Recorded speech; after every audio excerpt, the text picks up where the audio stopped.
মিয়ানমারের ২ শহর থেকে সরে যাওয়ার ঘোষণা বিদ্রোহী গোষ্ঠীর। মিয়ানমারের উত্তর শান প্রদেশে তাং ন্যাশনাল লিবারেশন আর্মির মিয়ানমারের উত্তরাঞ্চলে কয়েক মাস ধরে চলমান তীব্র সংঘর্ষে বন্ধে দেশটির জান্তা সরকারের সঙ্গে একটি যুদ্ধবিরতি চুক্তি করেছে বিদ্রোহী গোষ্ঠী তাং ন্যাশনাল লিবারেশন আর্মি TNLA। চুক্তির আওতায় তারা ২টি শহর থেকে নিজেদের সদস্যদের প্রত্যাহারের ঘোষণা দিয়েছে। এক প্রতিবেদনে এ খবর দিয়েছে আল জাজিরা। TNLA গত মঙ্গলবার জানিয়েছে, চীনের মধ্যস্থতায় কুনমিংয়ে অনুষ্ঠিত কয়েকদিনের আলোচনা শেষে তারা এই চুক্তিতে পৌঁছেছে। কুনমিং মিয়ানমার সীমান্ত থেকে প্রায় ৪০০ কিলোমিটার বা ২৪৮ মাইল দূরে অবস্থিত।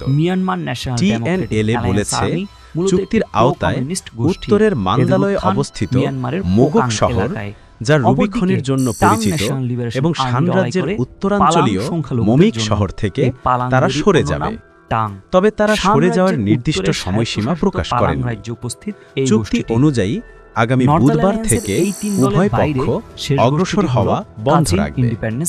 TNLA বলেছে, জান্তা বাহিনী বিমান হামলা বন্ধ রাখতে সম্মত হয়েছে, যদিও এ বিষয়ে বাহিনীর পক্ষ থেকে আনুষ্ঠানিক মন্তব্য পাওয়া যায়নি। TNLA মিয়ানমারের 3 ব্রাদারহুড অ্যালায়েন্সের অংশ। জোটের অন্য সদস্য হল Myanmar national democratic alliance army ও আরাকান আর্মি। গোষ্ঠীগুলো দীর্ঘদিন ধরে সরকারের কাছে বৃহত্তর স্বায়ত্তশাসনের দাবি জানিয়ে আসছে। ২০২১ সালের ফেব্রুয়ারিতে নির্বাচিত সরকারকে ক্ষমতা থেকে উৎখাতের পর ঘটিত গণতান্ত্রিক প্রতিরোধ আন্দোলনের সঙ্গেও জড়িত। ২০২৩ সালের অক্টোবর থেকে ওই জোট উত্তর পূর্ব ও পশ্চিম মিয়ানমারের গুরুত্বপূর্ণ অঞ্চলগুলো দখল করে নেয়। TNLA একাই ১২টি শহর দখল করেছে।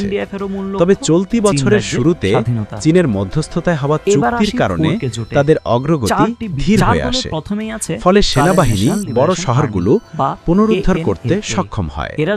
চীন মিয়ানমারের গৃহযুদ্ধে একটি কেন্দ্রীয় মধ্যস্থতাকারী শক্তি হিসেবে কাজ করছে, কারণ এখানে তাদের বড় ভূরাজনৈতিক ও অর্থনৈতিক স্বার্থ রয়েছে। চলতি বছর চীন সরকার আরও প্রকাশ্যভাবে মিয়ানমারের সামরিক সরকারকে সমর্থন দিচ্ছে। আগামী ডিসেম্বরে মিয়ানমারের জাতীয় নির্বাচন অনুষ্ঠিত হওয়ার কথা। নির্বাচনকে কেন্দ্র করে সামরিক সরকার নিজেদের অবস্থান আরও শক্তিশালী করার চেষ্টা করছে। তবে বহু নির্বাচন এলাকা এখনো বিদ্রোহীদের নিয়ন্ত্রণে থাকায় সেসব এলাকায় ভোট গ্রহণ ব্যাহত হবে বলে আশঙ্কা আছে। আন্তর্জাতিক পর্যবেক্ষকেরা এই নির্বাচনকে সামরিক সরকারকে বৈধতা দেওয়ার একটি কৌশল বলে মনে করছেন। মিয়ানমার চীন